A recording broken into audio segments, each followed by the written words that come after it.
From 18th to 24th April 1955, leaders of 29 Asian and African nations gathered in Bandung, Indonesia, in a landmark event in the history of decolonized people. What became known as the Bandung Conference was the largest gathering of its kind held on the soil of Asia or Africa.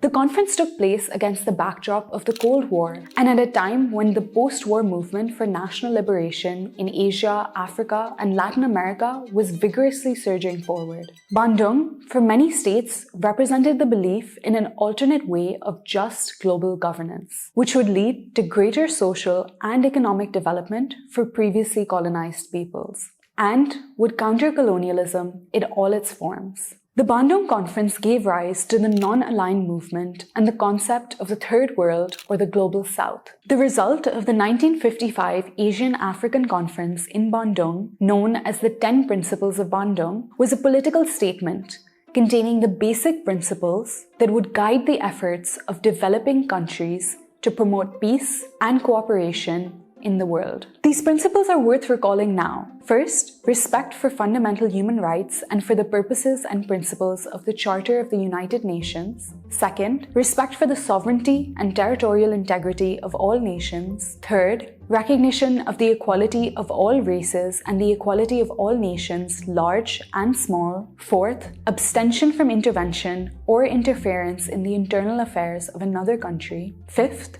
respect for the right of each nation to defend itself singly or collectively in conformity with the Charter of the United Nations. Sixth, abstention from the use of arrangements of collective defense to serve the particular interests of any of the big powers, and abstention by any country from exerting pressures on other countries. Seventh, refraining from acts or threats of aggression or the use of force against the territorial integrity or political independence of any country. Eighth, settlement of all disputes by peaceful means such as negotiation, conciliation, arbitration, or judicial settlement, as well as other peaceful means of the party's own choice, in conformity with the Charter of the United Nations. Ninth, promotion of mutual interests and cooperation. And finally, respect for justice and international obligation. As we look around the world today, these principles are deeply under threat, and yet, by the same token, their observance is needed now more than ever. During the decades following Bandung,